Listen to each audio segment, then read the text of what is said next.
तेज़ी से अपनी मकबूलियत को खो दे। और मेरे नज़दीक इस पूरे बहरान की जो बुनियाद है वो उनके उस इब्तदाई दौर के ऊपर है जब उन्होंने रिपीटेडली अपने वादे करके तोड़े। उन्हें ये अंदाज़ा नहीं था कि इसके साथ वो एक ट्रस्ट डेफिसिट सिर्फ अपने कोलिशन पार्टनर के साथ ही नहीं पैदा कर रहे बल्कि पूरी दुनिया के अंदर एक एतमाद का बहरान पैदा हो रहा है, जिसका नतीजा ये है कि आज ना फ्रेंड्स ऑफ पाकिस्तान की मदद करने के लिए तैयार है, ना मुल्क के अंदर कोई इन्वेस्टर पाकिस्तान में इन्वेस्ट करने के लिए तैयार है, और हम सारे का सारा इन्हिसार IMF की बोरोइंग पर कर रहे हैं और IMF से बोरो करके मुल्क को बहुत देर तक नहीं चलाया जा सकता। इमरान खान साहब, अभी आपने नज़र साहब आप उसका जवाब अभी दीजिएगा, आपके पास मैं आता हूँ, लेकिन खान साहब से पूछ लूँ, ये दीज आर पोल्स अपार्ट, यानी हमें यूँ लगता है कि हम दो मुख्तलिफ ममालिक के सदूर की बात करें। नज़र साहब को सुनते हैं, he comes from a different end of the world, we listen to you guys and you make a different argument. इसकी वजह आपके ख्याल में क्या है, वो स्प्लिट क्यों है इतना बड़ा? देखिए ना, एक तो गवर्नमेंट के उनकी मजबूरी है कि वो गवर्नमेंट की अच्छी बातें सामने लाएं। हम अपोजिशन में हैं, हमारा काम है कि जो हम जिस तरह हम देखते हैं तो क्लियरली डिफरेंट व्यू पॉइंट्स हैं। लेकिन गोंदल साहब ने बात की कि उन्होंने दौरे किए बाहर और पाकिस्तान को बाहर करवाया और हमारे मार्केट्स और ट्रेड। और देखिए तलत, आप जितने मर्जी दौरे बाहर कर लें, चेयरमैन माओ ने एक दौरा बाहर नहीं किया, खुमैनी ने एक दौरा बाहर नहीं किया। आप पहले अपने मुल्क को तो ठीक करें। आपका मुल्क ठीक हो तो बाहर दुनिया आपके दौरे के बगैर आपकी इज्जत करती है। जब आपका मुल्क भीख मांगने के लिए चारों तरफ निकला हो, मुल्क ट्रांसपेरेंसी इंटरनेशनल कहे कि 400% करप्शन पाकिस्तान में बढ़ी है 3 सालों में, corruption, mismanagement, law and order situation, अब बाहर के दौरे कर रहे हैं। स्वात में जो ये कैटास्ट्रफी है, लोगों को सेटल करना और वो जो बर्बादी है, बाहर के दौरे करना। बाहर से लीडर अगर कहीं उनके कोई फौजी मरता है वहाँ अफ़गानिस्तान में तो गॉर्डन ब्राउन उधर पहुँच जाता है। यहाँ पाकिस्तान में सारे ट्राइबल एरिया में फौजी बेचारे अब हर रोज़ मार रहे हैं, हमारे कोई नहीं जा रहा। कौन सा वैसे ये जो दौरों का जिक्र आपने किया, अभी गॉर्डन ब्राउन का जिक्र किया और बराक ओबामा जो हैं और जॉर्ज डब्ल्यू बुश हैं, भले जैसे भी उन्होंने जंगें लड़ी, लेकिन वो अपने जो बैटल फ्रंट होता है वहाँ पे जाके वो लोगों से बात करते हैं। ज़ाहिर साहब बाहर ज़्यादा जाते हैं, लेकिन पाकिस्तान के अंदर नकलो हरकत पर कोई पाबंदी लगाई हुई उन्होंने खुद से। सर, मैं इसका भी यकीनन जवाब देना चाहूँगा कि जो क्या पाकिस्तान के इश्यूज़ थे, क्या उनको हमने एड्रेस नहीं किया? क्या आपकी जो ये सुसाइड अटैक्स के थे, जो सवात और बुनीद का इशू था, क्या मौजूदा गवर्नमेंट ने, क्या प्रेसिडेंट साहब ने एक ऐसी स्ट्रेटजी नहीं बनाई जिसमें पाकिस्तान के अवाम, पाकिस्तान की पॉलिटिकल पार्टीज, पाकिस्तान की पार्लियामेंट ने एक जान होकर और मुतफिका तौर पर हमारे ऑपरेशन को अप्रूव किया? वो खुद से फाटा नहीं गया ना जी, ना सवात गए ना फाटा गए। नहीं, जाने का इशू नहीं है सर, फैसले करने का इशू है। फैसला नहीं किया। क्या प्रेसिडेंट जरदारी ने FCR पे फैसला नहीं किया? क्या प्रेसिडेंट जरदारी ने अपना बल्तिस्तान पे इशू पे फैसला नहीं किया?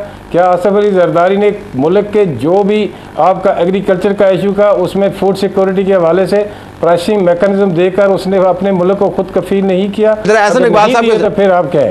तो जहाँ तक तलक एहसन इकबाल का है, मैं उसकी भी बात करना चाहूँगा। जहाँ तक एहसन इकबाल का तलक है, हमने खुद अपने आपके फोरम पे और बाकी फोरम पे कहा कि हमने मुल्क के क्राइसिस को निपटने के लिए, उसको चैलेंज को अपने निपटने के लिए हमने गैर मकबूल फैसले किए। ये प्रेसिडेंट जरदारी साहब ने खुद कहा और उसके लिए वो हमें करने पड़ते थे। उसकी वजह ये थी कि देखो जी, अगर जब तक आप कोई गवर्नमेंट डिसीजन नहीं लेती और अपने दूरदराज पॉलिसियों के हवाले से नहीं लेती, यकीनन उसमें अनपॉपुलर फैसले करने पड़ते हैं और उन फैसलों की मदद से हमने कोई एडहॉकिज्म पे नहीं है।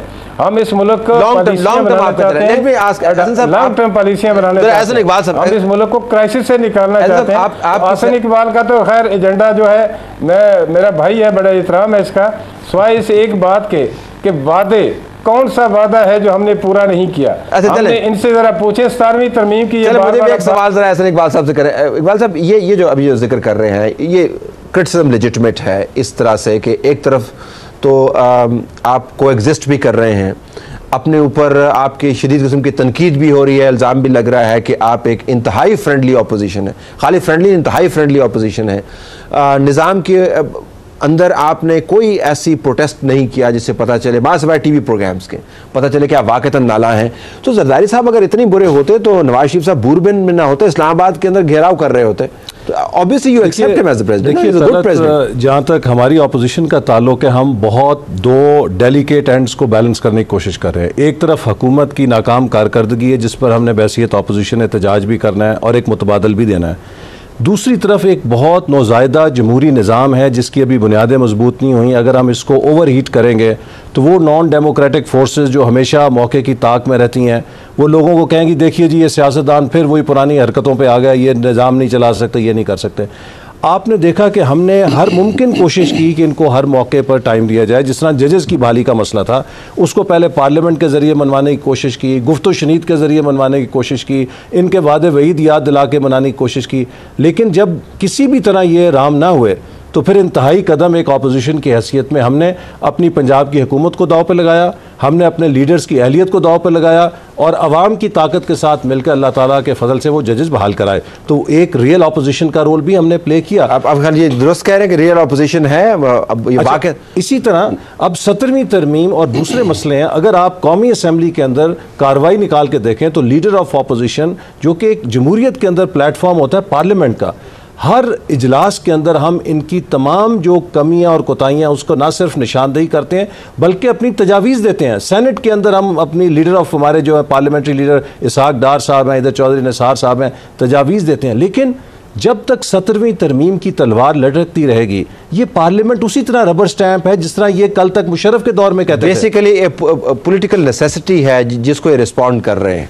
देखिए इनको ये फिक्र नहीं करनी चाहिए कि यहाँ मार्शल लॉ आएगा या आर्मी आ जाएगी, क्योंकि आर्मी का आना इस वक्त जनरल मुशर्रफ ने जो हरकतें की हैं वो बहुत मुश्किल है। इस वक्त हमारे पास सुनहरी मौका है कि मेक डेमोक्रेसी वर्क। आर्मी का अगर आपने रास्ता रोकना है तो लोगों को जमहूरियत के बेनिफिट्स, उसको डिविडेंड्स आने चाहिए। इस वक्त जो मुशर्रफ का दौर है वो अवाम की नज़र में ज़्यादा बेहतर है जो जमहूरी दौर है। एक तो कोई फ़र्क नहीं पड़ा। मुझे बताएं कि क्या फ़र्क पड़ा मुशर्रफ के दौर में। लोगों की महंगाई बढ़ गई, बेरोज़गारी बढ़ गई, बिजली ब्रेकडाउन ज़्यादा है, लॉ एंड ऑर्डर का सिचुएशन, मिलिट्री ऑपरेशन और कर दिए मुशर्रफ से भी आगे बढ़ के। अमेरिका की गुलामी आज हम मुशर्रफ के दौर से ज़्यादा कर रहे हैं। ब्लैक वाटर आपके सामने यहाँ फिर रहे हैं। लेकिन ज़रदारी साहब के आने या जाने से ये तमाम मसाइल किस तरह तब्दील हो? मैं तलत ये कह रहा हूँ कि आपने अगर जमहूरियत को मजबूत करना है तो लोगों को जमहूरियत का फल मिलना चाहिए। लोगों को पता तो चले कि ज़रदारी साहब को होता नहीं मिल सकता क्या? तो मैं आपको कह रहा हूं जो आज 1.5 साल के बाद आप मुझे अवाम से जाके पूछें कि ये क्या उनके हालात बेहतर हुए या बिगड़े हैं मुशर्रफ के दौर से, और अगर इसी तरह 5 साल चलते रहे तो मुशर्रफ को ये हीरो बना देंगे। वो हाथ लाते आते आएगा वापस के। लेट्स टेक अ ब्रेक है। ब्रेक के बाद नाज़रीन वापस आएंगे और ये देखेंगे कि आसिफ अली ज़रदारी साहब चूँकि मुल्क के आइनी सदर हैं लिहाजा उनको 5 साल का जो उनके टेन्योर को तहफ़्फ़ुज़ है वो हासिल है। आइन के अंदर बाज़ लोगों की तशरीह के मुताबिक बाद अज़ इलेक्शन आप जो भी इल्ज़ामात लगाएं उसका सदर के ओहदे की मियाद के ऊपर कोई बड़ा असर नहीं पड़ता। एक तशरीह ये है जिसको मैं सब्सक्राइब करता हूँ ज़ाती तौर पर, लेकिन तशरीहात दूसरी भी हैं। ज़रदारी साहब तो 5 साल के लिए पाकिस्तान के अंदर हैं, कम से कम कॉन्स्टिट्यूशनली यही मैंडेट है। क्या 5 साल का जो टेन्योर है पाकिस्तान उसके अंदर मज़ीद तरक्की करेगा या नकाद जिनके व्यूज़ आपके सामने हैं इनके नज़दीक पाकिस्तान का मज़ीद बेड़ा गर्क होगा? Stay tuned.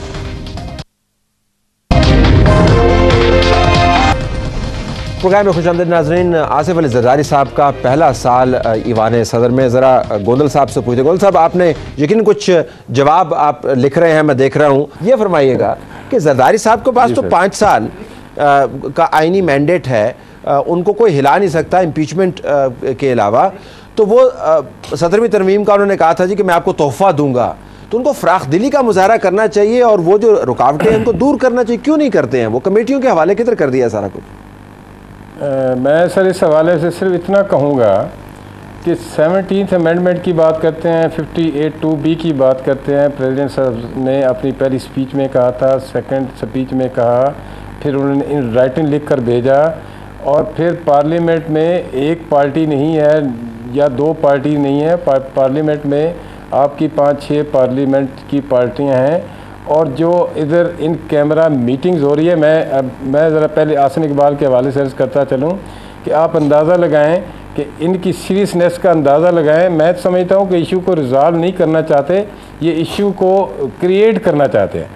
अगर ये इतने सीरियस होते तो आप सर इनकी वो जो देखें जो इनकी नुमाइंदगी है उस कॉन्स्टिट्यूशन कमेटी की, कोई इनका